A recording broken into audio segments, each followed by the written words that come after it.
क्यों सिर्फ 13 साल की उम्र में एक बालक ने अचानक घर छोड़कर सन्यास का कठोर मार्ग चुन लिया? कैसे काशी में एक संत ने रासलीला के मधुर रस से उन्हें सीधे वृंदावन की ओर मोड़ दिया? और सबसे बड़ा प्रश्न, जब उनकी दोनों किडनियां खराब हो गई, जब शरीर टूटने लगा और आश्रम वालों ने उन्हें बाहर तक निकाल दिया, तो उस अंतिम जैसी हालत में राधा रानी ने उन्हें दिव्य दर्शन कैसे दिए? चलिए देखते हैं पूज्य प्रेमानंद जी महाराज की दिव्य यात्रा। यदि यह भक्ति रस आपको अच्छा लग रहा है तो लाइक और सब्सक्राइब जरूर करें और कमेंट में बस इतना लिखें, राधे राधे।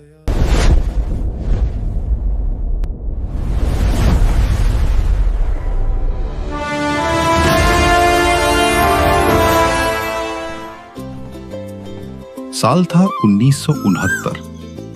उत्तर प्रदेश के कानपुर के पास एक छोटा सा गांव अखरी।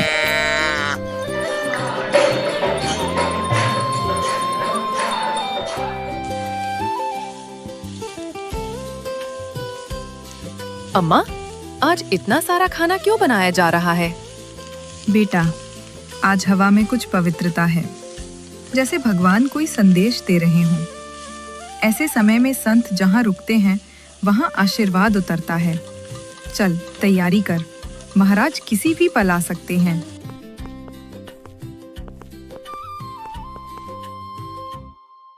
महाराज पधारिए, हमारा घर पवित्र हुआ। बहुत दिनों बाद आपके दर्शन हुए। राम राम हरिनारायण जी। आज का दिन बड़ा शुभ है। आपके आंगन में प्रेम की धारा बहने वाली है। महाराज, भोग की तैयारी चल रही है। अभी थोड़ी देर में प्रसाद प्रस्तुत करूंगी। बहन, आज के भोग में प्रेम झलकना चाहिए। भगवान प्रेम से ही प्रसन्न होते हैं। महाराज, ये तो हमारा सौभाग्य है कि आपके चरण हमारे आंगन में पड़े हैं। प्रेम ही तो इस घर की रसोई का पहला मसाला है।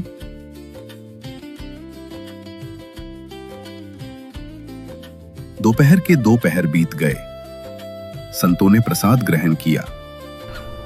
सांझ उतर रही थी।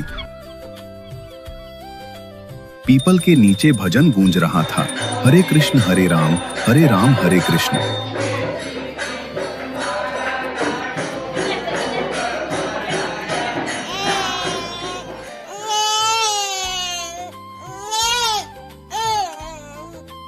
और तभी भीतर एक नए जीवन की आहट सुनाई दी। हरिनारायण जी, आपके घर में एक अद्भुत आत्मा आई है। महाराज कृपा करें, आशीर्वाद दीजिए। ये बालक आपका प्रसाद है। ये कोई साधारण बालक नहीं, ये प्रेम का दूत बनकर आया है। जहां अंधकार होगा वहां ये दीपक बनकर जलेगा।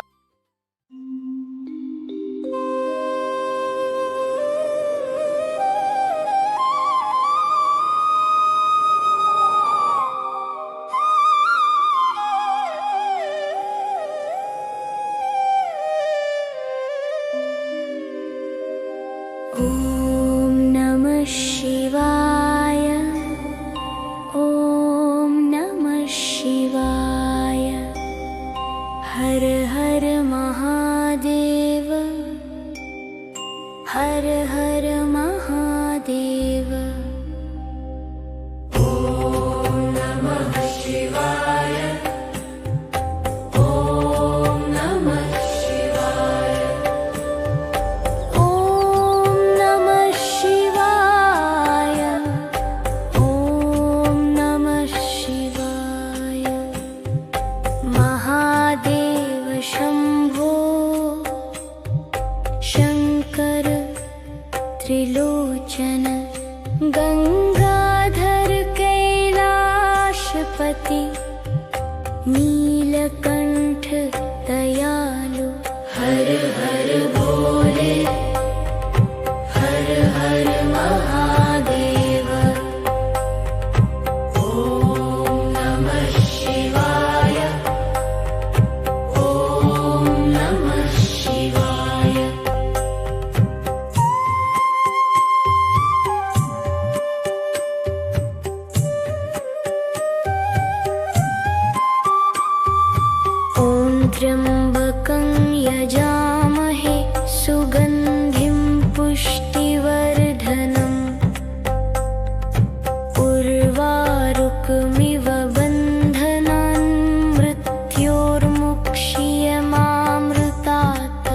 हर हर महादेव, हर हर महादेव। ओम नमः शिवाय, ओम नमः शिवाय। हर हर हर हर महादेव, नमः शिवाय, नमः शिवाय। ओम नमः शिवाय, ओम नमः शिवाय। ओम नीलकंठाय नमः, ओम कालभैरवाय नमः, ओम ईशानाय नमः, ओम सर्वेश्वराय नमः। ओम नमः शिवाय, ओम नमः शिवाय।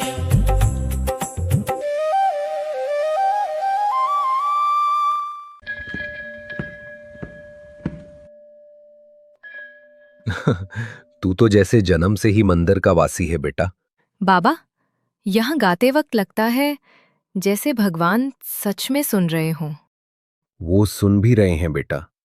भक्ति शब्दों में नहीं, भावना में होती है। वह बालक शायद खेलों में पीछे था, पर ईश्वर की पुकार में सबसे आगे। यहीं से शुरू हुई उसकी भक्ति की यात्रा।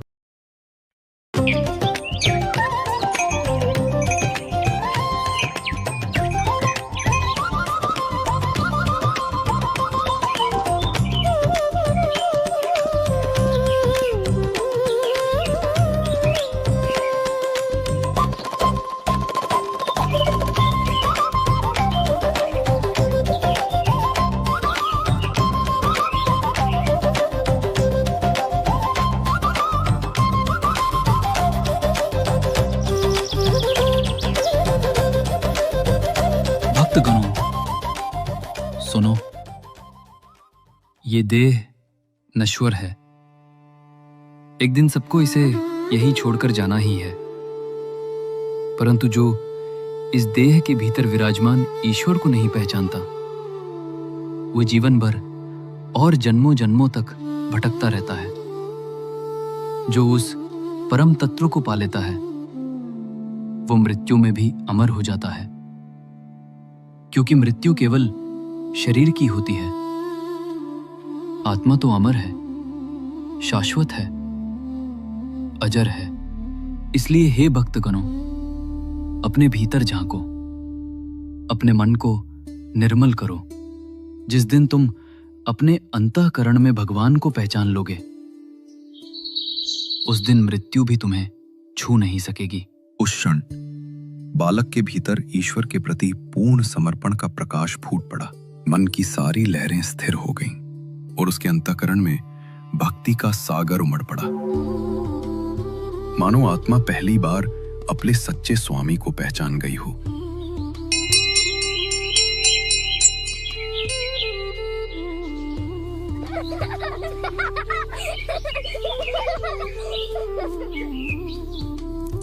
माँ, आज मैंने सुना कि एक दिन सबको जाना होता है, तो क्यों ना ऐसे जिएं कि जब जाएं तो सीधे भगवान के पास पहुंच जाएं। हाँ बेटा, सबको जाना है, पर भगवान तक पहुंचने के लिए भक्ति और समर्पण चाहिए। माँ, इसलिए मैं घर छोड़कर सन्यासी बनना चाहता हूँ। बस प्रभु की खोज में निकलना चाहता हूँ। साधु? पर अभी तू बच्चा है। अभी रोटी खा ले बेटा, फिर सो जा। कल तक ये सब बातें भूल जाएगा।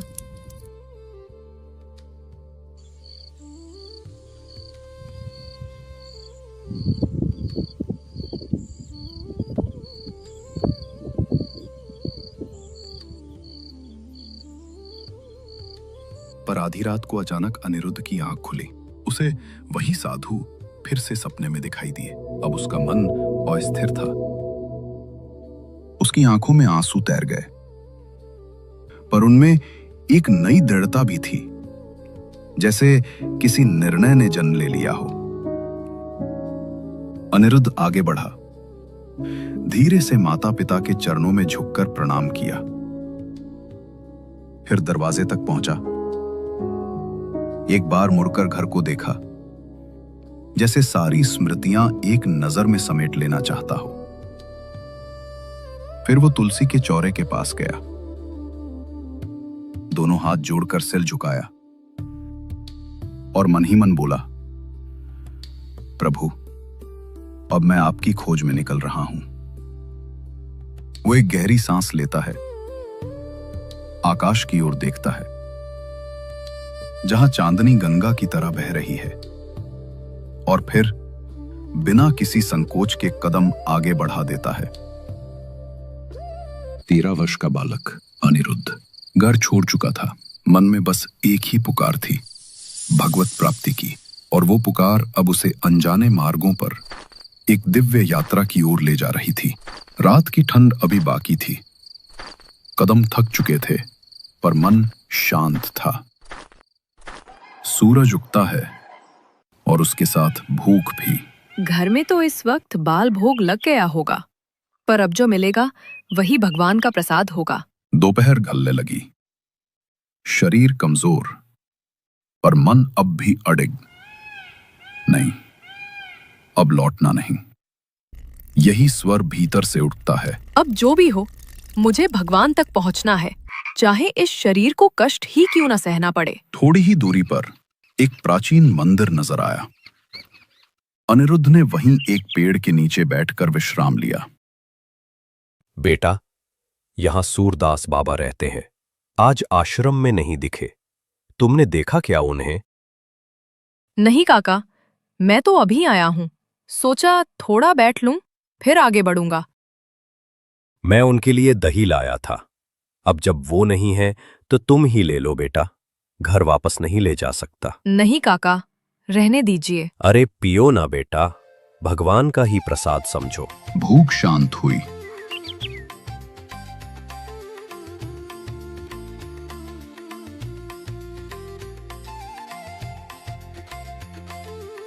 अब मुझे कोई भय नहीं है प्रभु। अब आप ही मेरी माता हैं, आप ही मेरे पिता। बस मुझे अपनी शरण दे दीजिए। ये रोना केवल एक बालक का नहीं था, ये आत्मा की पुकार थी। और फिर वही बालक पैदल पैदल निकल पड़ा काशी की ओर। कई दिन बीत चुके थे। 13 वर्ष का वो बालक अनिरुद्ध अब काशी पहुंच चुका था। हर सुबह वो गंगा में स्नान करता, फिर मंदिरों के आंगनों में भजन गाता और दिन भर भगवान की झांकियों में खोया रहता। भक्ति उसकी सांस बन गई थी और भटकना उसका साधन। पर इधर उसके घर में बेचैनी बढ़ने लगी। माता की आंखों में चिंता, पिता के मन में व्याकुलता। जब उन्हें पता चला कि अनिरुद्ध काशी में है, तो पिता बिना एक क्षण गंवाए अपने बेटे को वापस लाने के लिए उस पवित्र नगरी की ओर निकल पड़े।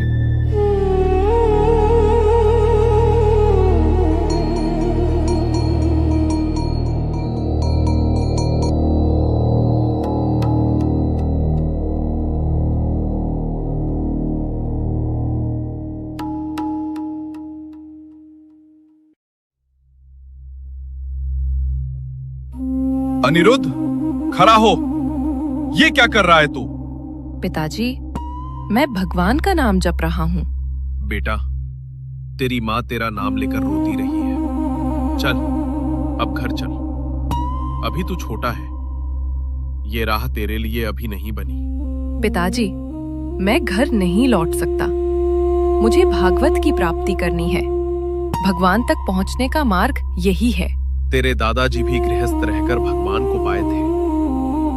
रास्ता भक्ति से जाता है, भागने से नहीं। पिताजी, मैं भाग नहीं रहा, मैं तो बस लौट रहा हूँ, वहीं जहाँ से हम सब आए हैं। जा बेटा, अब निकला है तो याद रखना, सत्य तेरी रोशनी हो और प्रेम तेरी राह। और याद रखना बेटा, कभी किसी का विश्वास मत तोड़ना और कभी किसी माता बहन पर गलत नजर मत डालना। तेरा आचरण ही तेरी पहचान होगा। उसे कलंक मत बनने देना।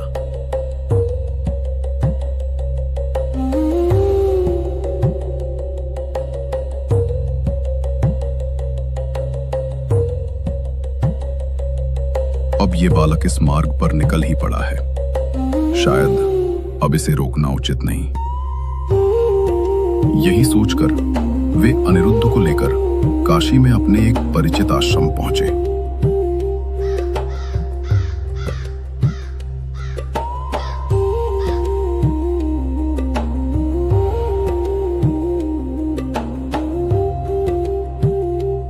जहां एक वृद्ध संत निवास करते थे। उन्होंने संत से कहा, बाबा जी, यही मेरा बेटा है। कहता है सन्यासी बनना चाहता है। कृपा करके इसे अपने पास कुछ दिन रख लीजिए। देखिए क्या ये राह इसका है भी या नहीं। रहने दो इसे मेरे पास। अगले 8 दिनों में पता चल जाएगा ये सच में साधु बनेगा या बस घर से भाग कर आया है। कुछ वर्ष आश्रम में बीत गए। उन्होंने साधना, सेवा और स्वाध्याय के माध्यम से अपने जीवन को पूर्ण रूप से ईश्वर को समर्पित कर दिया। धीरे धीरे उन्होंने एकांतवास का संकल्प लिया और गंगा तट पर रहकर जप और ध्यान में लीन हो गए। दिन रात बस एक ही स्वर गूंजता था, ओम नमः शिवाय, हर हर महादेव। हर दिन उसका जीवन एक ही साधना बन चुका था। भोर में गंगा जल से स्नान, दिन भर तट पर भक्ति और भजन, और जो कुछ भिक्षा में मिल जाए वही प्रसाद समझकर ग्रहण करना। उनका नियम अत्यंत सरल पर गहरा था। दिन में केवल एक बार भिक्षुकों की पंक्ति में बैठना, यदि कुछ प्राप्त हो जाए तो वही प्रसाद स्वीकार करना, और यदि न मिले तो केवल गंगा जल पीकर अपनी साधना में लीन हो जाना। ऐसा ही एक समय आया जब लगातार 3-4 दिनों तक उन्हें कुछ प्राप्त नहीं हुआ, पर उन्होंने किसी से कुछ मांगा नहीं, बस गंगा जल पीकर अपनी साधना में स्थित रहे। वही गंगा तट पर संकट मोचन मंदिर के समीप एक विशाल पीपल के वृक्ष के नीचे उनका तप, उनका जप और उनकी भक्ति गंगा की धाराओं के साथ गूंजती रही। बाबा जी, प्रसाद लीजिए, ये संकट मोचन जी का है। हमें क्यों दे रहे हो महाराज? और भी बहुत लोग हैं, उन्हें दे दो। महादेव ने स्वयं आपके लिए ये प्रसाद प्रेरित किया है। ये केवल भोजन नहीं, उनका आशीर्वाद है। यदि ये स्वयं महादेव की इच्छा है तो मैं कैसे मना करूं? महाराज, क्या आप हमारे कुटिया पर चलेंगे? गंगा किनारे ही है। मैं आपकी सेवा करना चाहता हूँ। हम किसी गृहस्थ के यहाँ नहीं जाते। हम भी तो गृहस्थ नहीं हैं, बस एक और सन्यासी हैं, प्रभु के नाम पर। और वहीं से शुरू हुई 2 साधुओं की दिव्य संगति। प्रेमानंद जी अब उसी कुटिया के पास अपनी साधना करने लगे और बाबा जी प्रतिदिन उनके लिए प्रसाद लाकर सेवा करते रहे। गंगा किनारे समय जैसे ठहर गया था। केवल शांति, भक्ति और भगवान का नाम रह गया था। एक दिन प्रेमानंद जी गंगा तट पर बैठे पूर्णतः शिव के नाम में विलीन होकर तपस्या कर रहे थे। उन्हें बाहरी संसार की कोई सुध नहीं थी, बस हर हर महादेव की अनाहत ध्वनि भीतर गूंज रही थी। बाबा जी, यहाँ पास के विश्वविद्यालय में रास लीला चल रही है। आइए ना, चलकर देखिए। बहुत ही सुंदर दृश्य है। हमें कुछ नहीं देखना, हम यहाँ भक्ति के लिए बैठे हैं। बाबा जी, बस पास में ही तो हैं। एक बार चलिए ना, बड़ा आनंद मिलेगा। तुम हमें विचलित कर रहे हो। जाओ, अपना काम करो। एक बार चलिए ना महाराज, बस एक बार। इतना आग्रह कर रहा है, अवश्य इसमें भी भगवान की कोई लीला होगी। शायद यही कोई संकेत हो। दोनों साथ में उस स्थान पर पहुंचे जहां रास लीला चल रही थी। वहां जो दृश्य उन्होंने देखा वो केवल नाटक नहीं था, स्वयं भगवान श्री कृष्ण की लीलाओं का साक्षात दर्शन था। दिन में श्री चैतन्य लीला और रात में रास लीला। प्रेमानंद जी का मन तो वहीं रम गया, उसी दिव्य रस में लीन हो गया। कुछ ही दिनों में उन्हें लगा अब इस रास के बिना जीवन अधूरा है। स्वामी जी, मुझे अपने पास रख लीजिए। मैं कोई भी सेवा कर लूंगा, बस ये लीला रोज देखनी है। सेवा क्यों करना चाहते हो बाबा? क्योंकि ये रास लीला मेरे प्राण बन गई है। इसके बिना अब जीवित नहीं रह सकता। बाबा, एक बार वृंदावन चले जाओ। बिहारी जी तुम्हें छोड़ेंगे नहीं। वही तुम्हारा असली घर है। स्वामी जी के वचनों ने मानो उनके हृदय में दिशा की ज्योति जला दी। काशी से वे चित्रकूट पहुंचे। वहां 4 दिन रुके, फिर आगे मथुरा की ओर बढ़ गए। मथुरा में एक गृहस्थ ने उन्हें अपने घर में रुकने का निवेदन किया। अगली ही सुबह जब उन्होंने पहली बार ठाकुर जी के दर्शन किए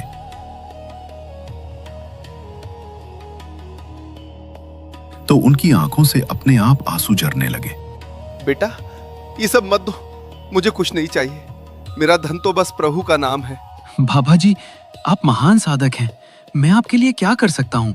कोई सेवा बताइए। मुझे कुछ नहीं चाहिए। महाराज, हमें आपकी सेवा करने का अवसर दीजिए। मुझे केवल एक ही काम है बेटा, मुझे वृंदावन पहुंचना है। वृंदावन? महाराज, वृंदावन में कहाँ ले चलूं आपको? रामन रेती। जब उन्होंने रामन रेती की परिक्रमा देखी तो उनका हृदय प्रसन्न हो उठा।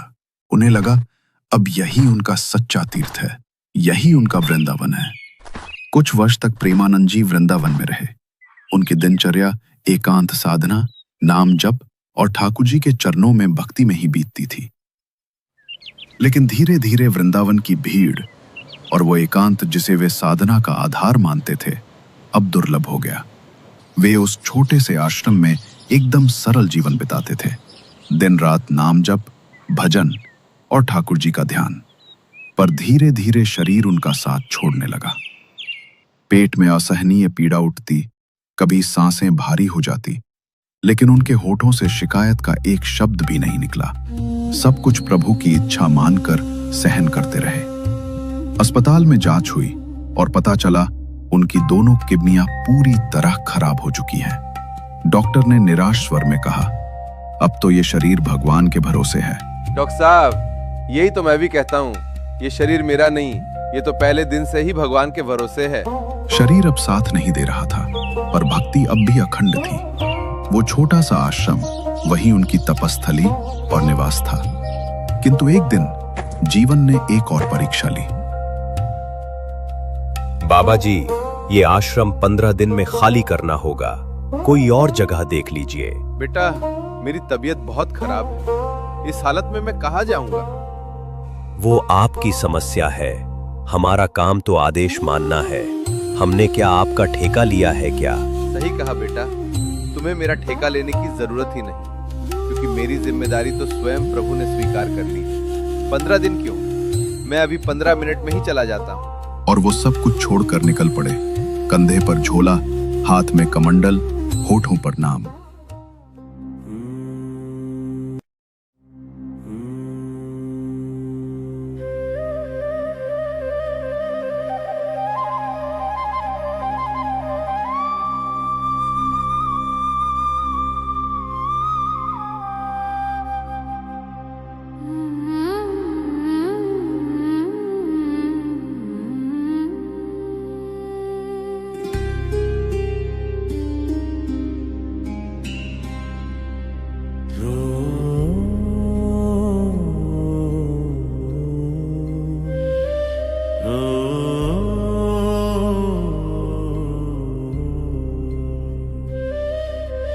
थक गया तन, मन भी टूटा, कहीं ठौर नहीं ना कोई छाया।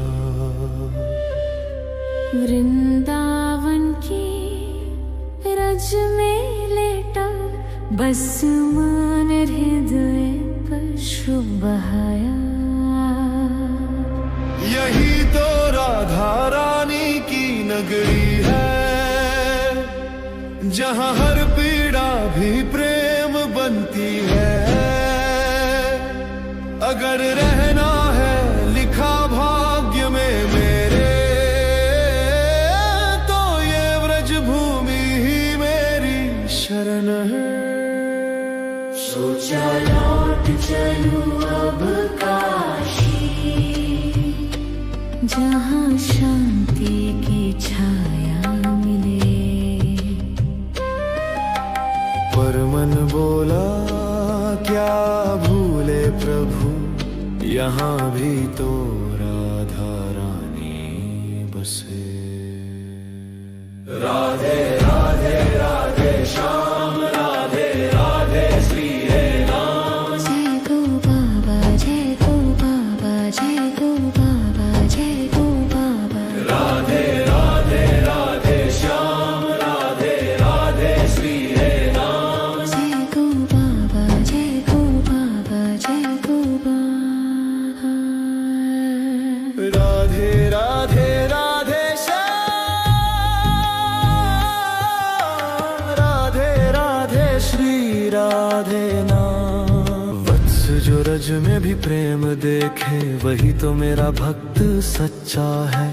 मत छोड़ो यह भूमि व्रज की, यह धूल ही मोक्ष का साचा है। माँ यही तो तेरी नगरी है। यही तो राधा रानी की नगरी है, जहाँ हर श्वास में राधा का नाम है। राधा राधा जपते जपते बीती रे उमरिया, अब तो बस तेरा ही धाम है।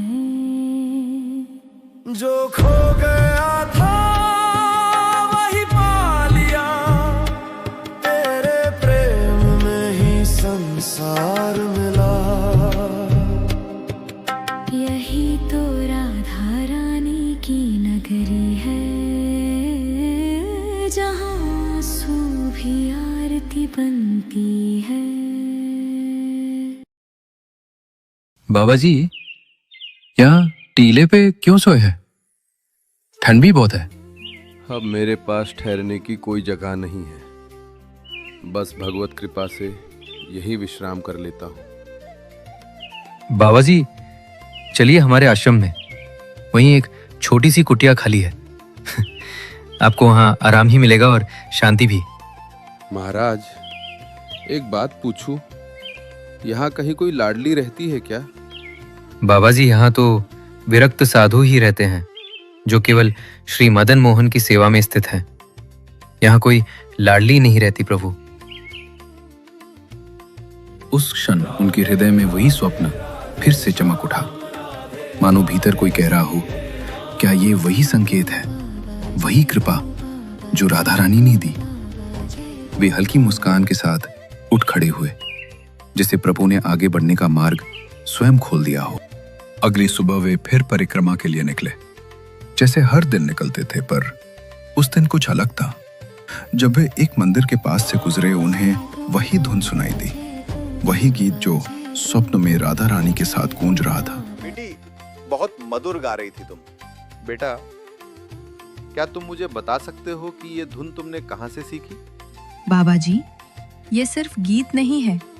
इसे समझने के लिए आपको राधा वल्लभ मंदिर जाना पड़ेगा। कई वर्षों की तपस्या और विरक्ति के पश्चात आज वो पवित्र क्षण आया था, जब श्री प्रेमानंद जी उस द्वार पर पहुंचे जहां से भक्ति एक नए रूप में प्रेम के मार्ग पर प्रवाहित होने वाली थी। जैसे ही दृष्टि श्री राधा वल्लभ जी पर पड़ी, आंखों से अश्रु अपने आप बह निकले। वो केवल दर्शन नहीं था, वो मिलन था, आत्मा और परमात्मा का, भक्त और आराध्य का। राधा वल्लभ मंदिर की उस संध्या में पूज्य श्री हित मोहित मराल जी ने प्रेमानंद जी को शरणागत मंत्र दिया, और उसी क्षण उनके भीतर राधा नाम की मधुर ज्वाला प्रज्वलित हो गई। मन शांत, हृदय ओतप्रोत, जैसे आत्मा ने अपना घर पहचान लिया हो। दीक्षा के बाद प्रेमानंद जी ने पूज्य गौरांगी शरण जी महाराज के चरणों का स्पर्श किया, और वहीं भजन की मंद लय के बीच उन्हें राधा वल्लभी परंपरा की पूर्ण दीक्षा प्राप्त हुई। आज वही पूज्य श्री प्रेमानंद जी महाराज वृंदावन धाम में राधा नाम के साकार प्रतीक बन चुके हैं। उनकी वाणी, उनका स्नेह, उनका मार्गदर्शन असंख्य हृदयों में भक्ति और प्रेम की अग्नि प्रज्वलित कर रहा है। उनके चरणों में आने वाला हर साधक एक ही अनुभव लेकर लौटता है कि भगवान तक पहुंचने का सबसे सरल और मधुर मार्ग प्रेम ही है, और उस प्रेम का नाम है राधा।